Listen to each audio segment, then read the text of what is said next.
ఉదయకాల ప్రార్థన. జీవం కలిగిన తండ్రి, జీవాధిపతి, గొప్ప దేవుడవు, సర్వోన్నతుడవు, ఆది సంభూతుడవు, మా అందరినీ కూడా నిత్యము కాచి కాపాడుతున్న ప్రభువుడవు నాయన, మీకే వందనాలు, మీకే స్తుతులు, మీకే స్తోత్రాలు చెల్లిస్తూ ఉన్నాం ప్రభువా. అయా, గతించినటువంటి రాత్రి అంతను కూడా మీ కృపా సహాయమును మా అందరికీ దయచేశారు నాయన. మా గృహముల చుట్టూ మీ యొక్క కంచె కాపుదల ఏర్పరిచారు అయా. ఎటువంటి సమస్యలు లేకుండా రాకుండా సుఖవంతమైన నిద్రతో మమ్మల్ని సంతృప్తి పరిచారు.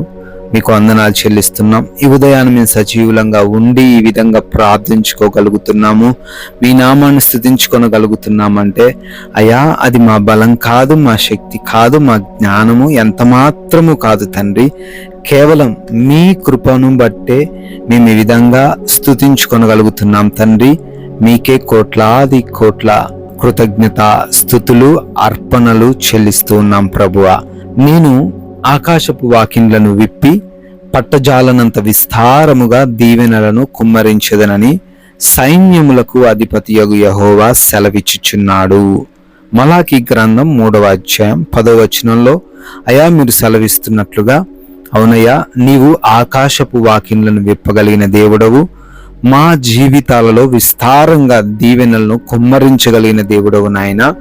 అవునయ్యా, ఈ రోజున ఎవరైతే లేమితో ఉంటున్నారో, ఎవరైతే అయా సమస్యలతో ఉంటున్నారో, ఎవరైతే అయా ఏదైతే లోటు కలిగి ఉన్నారో వారి జీవితంలో ఆ లోటును తండ్రి సమృద్ధిగా మార్చబోతున్నందుకు వందనాలు చెల్లిస్తున్నాం ఆయన. ఈ లోకమంతా కూడా మీ ఆధీనంలో ఉంటుంది.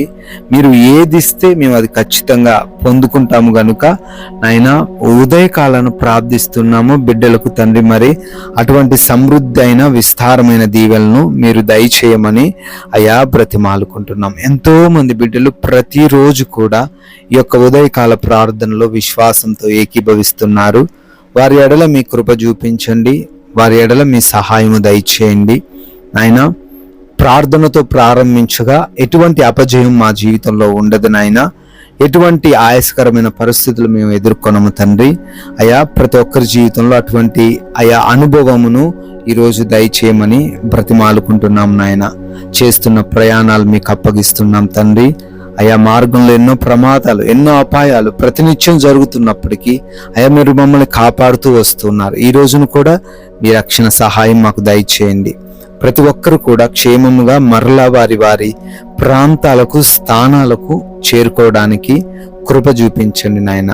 అయా, ఎవరైతే పనుల్లో ఉంటున్నారో, ఏ విధమైన పనులు ప్రయాసపడుతున్నారో, కష్టించి పని చేస్తున్నారో, విశ్వాసంతో కొనసాగుతున్నారో, వారి పనులన్నిటినీ నూరంతలుగా ఫలింపజేయండి, ఆశీర్వదించండి.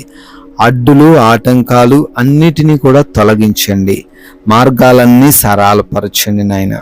అయ్యా, ఎవరైతే కొత్తగా ఈరోజే పనులు ప్రారంభిస్తూ మీ సహాయం కోరుకుంటున్నారో వారందరికీ కూడా మీ సహాయం దయచేయండి, దీవించండి ప్రభువా. ఆగిపోతున్న పనుల విషయంలో కూడా కృప చూపించి అవి మరలా నూతన పరచబడే కృపా సహాయము దయచేయండి నాయన. అయ్యా, బిడ్డలు మరి గృహాల్లో ఒంటరిగా ఉంటున్నారు. దుష్టుడి కన్ను పడకుండా, ఎటువంటి సమస్యలు వారికి రాకుండా కృప చూపించండి, రక్షణ దయచేయండి తండ్రి.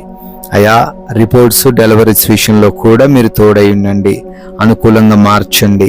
ఆపరేషన్స్ అన్నీ మీ స్వాధీనపరచుకోమని, వారికి మీ సహాయం దయచేయమని ప్రతిమాలుకుంటున్నాం. ఎగ్జామ్స్ అని, ఇంటర్వ్యూస్ అని బిడ్డలు వెళ్తున్నారు తండ్రి. జ్ఞానంతో నింపండి, చదివినవి అన్నీ కూడా జ్ఞాపకం ఉంచుకునే సహాయము దయచేయండి. రిజల్ట్స్ కోసం వెయిట్ చేస్తూ ఉన్నారు. ఆ రిజల్ట్స్ బిడ్డలు అనుకున్నట్లుగా ఉండే కృప చూపించమని కూడా బ్రతిమాలుకుంటున్నాం ప్రభువా. నాయనా, ఈరోజు ఎవరు కూడా అనారోగ్యంతో ఉండకుండా, ఆర్థిక కష్టాలను అనుభవించకుండా, అయా లేమితో బాధపడకుండా, ఒక్క పూట కూడా భోజనం లేకుండా కృంగిపోకుండా ప్రతి ఒక్కరికి కూడా అయా సమృద్ధిని దయచేయండి, మంచి ఆరోగ్యంను దయచేయండి, ఆర్థికంగా దృఢపరచండి నాయన. అయా, ఈ రోజున మీ నామానికి ఆయాసకరమైన కార్యములు మా ద్వారా జరగకుండా సహాయము దయచేయండి. మా సమయాన్ని మేము సద్వినియోగపరుచుకునే కృప చూపించండి అయ్యా. ప్రాముఖ్యంగా మేము ఎవరితో ఎటువంటి విభేదాలు, మనస్పర్ధలు, గొడవలు ఏవి లేకుండా సర్దుకొని పోస్తూ తగ్గించుకొని అయా జీవించే కృప చూపించమని, అపవాది వేస్తున్నటువంటి ఈ లోకపు ఉచ్చుల్లో ఆకర్షణల్లో మేము ఈరోజు పడిపోకుండా వాక్య జ్ఞానము కలిగి ఉండే సహాయము దయచేయమని, అయా మీరు మమ్మల్ని ప్రేమించి ఇచ్చిన ఈ సమయాన్ని అయా సద్వినియోగపరుచుకునే జ్ఞానముతో మమ్మల్ని నింపమని, తండ్రి మీరు చూపించినటువంటి కృపను బట్టి మరొక నూతనమైన సంవత్సరంలోకి ప్రవేశించారు. ఈరోజే బర్త్డేలు, యానివర్సరీలు సెలబ్రేట్ చేసుకుంటున్నారు. అందరినీ పేరు పేరున దీవించి ఆశీర్వదించండి. అయ్యా మేము కూడా నోరు తెరిచి ఒక్కరికైనా మీ నామాన్ని ప్రకటించి రాజ్యవ్యాప్తిలో మేము కూడా పాలి భాగస్థులయ్యే ధన్యత దయచేయమని, అద్వితీయుడైన యేసుక్రీస్తు వారి నామమున ఈ ప్రార్థనను అడిగి వేడుకొని పొందుకొని ఉన్నాము తండ్రి. ఆమేన్.